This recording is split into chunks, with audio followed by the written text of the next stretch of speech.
అరే బుద్ధి లేని అడ్డగాడిదల్లారా అని అనాలనుంది. తిన్నింటి వాసాల్ని లెక్కబెట్టే సన్నాసుల్లారా అని అనాలనుంది. తింటున్న కంచంలోనే ఉమ్మేసుకునే పనికి మాలిన సన్నాసుల్లారా అని అనాలనుంది. ఇలా అనిపించిన సంస్కారం అడ్డు రావడం వలన ఏమీ అనలేకపోతున్నా.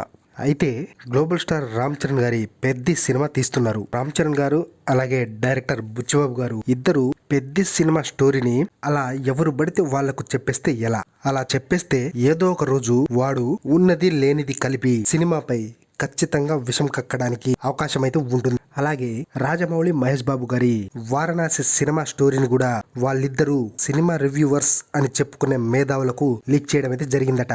ఇటు పెద్ది అటు వారణాసి ఈ రెండు సినిమాల స్టోరీలు తెలిసిన సినిమా రివ్యూవర్లు మేధావులు ఇక ఆగుతారా? సోషల్ మీడియాలో ఎలాగైనా మళ్ళీ తాము వైరల్ అవ్వాలి, తమ గురించి డిస్కషన్ పెట్టాలి, ఇలా ట్విట్టర్, ఇన్స్టాగ్రామ్, యూట్యూబ్ మూత మూగిపోవాలని రెండు సినిమా స్టోరీలను లీక్ చేసి పడేశారట.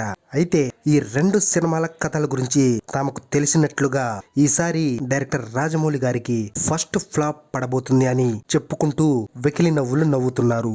అలాగే global star Ram Charan Peddi cinema story నాకు తెలుసని, ఇటువంటి స్టోరీ నా డైరెక్టర్ రాసుకుంది, పైగా దీనికి చికిరి బికిరి అంటూ ఒక సాంగ్ అంటూ సునకానందం పొందుతూ మేము రివ్యూవర్స్ అంటూ చెప్పుకునే ఈ మేధావులు సోషల్ మీడియా వేదికగా మాట్లాడుకుంటున్నారు. వాస్తవానికి ఏదైనా సినిమా రిలీజ్ అయిన తరువాత ఆ సినిమా చూసి సినిమా బాగుందా లేదా, సినిమా హిట్ అయిందా ఫ్లాప్ అయిందా, సినిమాకు వెళ్ళొచ్చా వెళ్ళకూడదా అనే డిస్కషన్ మొదలవుతుంది. రిలీజ్ అయిన సినిమాలకే రివ్యూస్ సహజంగా చూస్తూ ఉంటాం. కానీ ఈసారి ఈ గేదెల మంద ఎంత పెద్ద సినిమా, ఎంత పెద్ద డైరెక్టర్, ఎంత పెద్ద హీరో అయినా కానీ ఆ సినిమా స్టోరీలు మాకు తెలుసు, ఖచ్చితంగా ఈసారి సినిమాలు ఆడవు అంటూ సినిమాపై నెగిటివ్ ప్రచారం ముందుగానే స్టార్ట్ చేశారు. వాస్తవానికి తెలుగు సినిమా ఇండస్ట్రీలో ఉన్నటువంటి సినిమా రివ్యూ మేధావులు మరే ఇండస్ట్రీలో కూడా అంతమంది లేరని చెప్పాలి. వీళ్ళు సినిమా మీదే బతుకుతూ సినిమా మీద రివ్యూలు చేసుకుంటూ డబ్బులు సంపాదించుకుంటూ